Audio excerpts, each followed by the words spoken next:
صباح الخير والسعادة على أحلى متابعين في الدنيا. ازيكم يا حبايب، عاملين ايه؟ ايه الجمال ده؟ ايه الريحة الجميلة دي والفراخ الجميلة دي؟ يلا تعالوا معايا كده اما اقول لكم هنعملها ازاي النهاردة. هنعملها في فرن البوتاجاز من غير شواية فحم ومن غير شواية كهرباء ولا اي حاجة. طريقة سهلة وبسيطة جدا. هجيب الفراخ معايا هنا، هغسلها كويس واحطها في محلول النقع وانشفها كويس، وبعد كده هقطعها بالطريقة دي. همسكها كده افتحها من عند الجناح بتاعها، افتح الصدر كده وافتح الاوراق بتاعتها بالطريقه دي عشان كده تبقى فراخ عرايس، بنسميها فراخ عرايس. بتبقى رقيقه وحلوه كده، ما تبقاش سميكه وتيجي تاكليها تبقي تحسي انها مش مستويه كويس.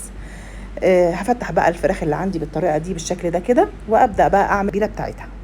عندي هنا للتتبيله هجهز معايا 3 بصلات، 3 فلفل اخضر حامي او بارد براحتك، وعندي 3 طماطمات وليمونه، وعندي البهارات بتاعتي ملح وفلفل اسود وتوم باودر، بصل باودر، بابريكا، كركم، ورشه قرفه صغيره. وعندي هنا دبس رمان، وعندي كوبايه زبادي او نص كوبايه لبن عليها معلقه خل. هجيب الكبه بقى بتاعتي، افرم البصل والفلفل والطماطم مع بعض وانزل عليهم بالبهارات اللي عندي، واقلبهم كويس قوي، واعصر الليمونه عليهم، وهنزل بمعلقتين من دبس الرمان. لو ما عندكيش هنحط معلقه سكر او معلقتين عسل اسود. عندي هنا انا ما عنديش زبادي، فجبت نص كوبايه لبن وحطيت عليها معلقه خل وقلبتهم بقى عاملين زي الزبادي بالظبط. جهزت بقى التتبيله بتاعتي بالشكل ده كده، وفتحت الفراخ كلها معاكي بالشكل ده. هبدا بقى انزل بالتتبيله عليها واقلبها فيهم كويس قوي.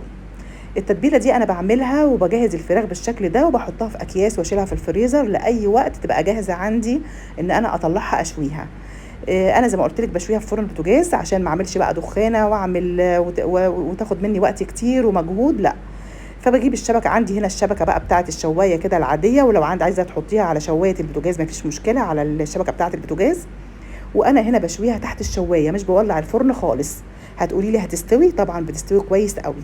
بحطها بالشكل ده وبقفل عليها الشبكه، وبحط بقى ورقه فويل على الصاج بتاع الفرن عشان اي سوائل تنزل عليه وما تبهدلش البوتاجاز. بعد كده بولع الشوايه على اعلى درجه، وبقفل الفرن عليها او بتسيبيه موارب شويه على حسب الشوايه بتاعتك. لو مش هيقفل الفرن مفيش مشكله. وبتقلبيها بقى الشوايه على اليمين وعلى الشمال، لان الشبكه دي بتسهل معايا تسويه الفراخ. خلاص كده هي استوت معايا، خدت معايا بالظبط ساعه ونص في البوتاجاز تحت الشوايه. ولعت لها بقى فحمه كده عشان تديها ريحه الشوي الجميله، كانك شويها على الفحم بالظبط. طالعه طريه وجوسي وجميله، وطالعه تحفه بجد، احلى من الفراخ المشويه بتاعت بره بكتير. عاملاها بايدي في البيت للولاد بطريقه نظيفه، عارفه غسلاها ازاي، عارفه بعملها ازاي، طريقه امنه ونظيفه وحلوه قوي. والطعم كمان تحفه تحفه بجد.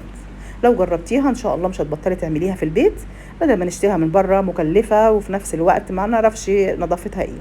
طبعا بنقدم معاها بقى طبعا سلطه الطحينه، طبق سلطه خضراء، عايزه تقدمي معاها رز تاكلوها بالعيش، حلوه قوي في كل اشكالها جميله. تاكلوها بقى يا حبايبي بالهنا والشفا، واشوفكم في فيديو جديد مع اكله هنيه، وما تنسينيش في اللايك والشير يا حبايبي.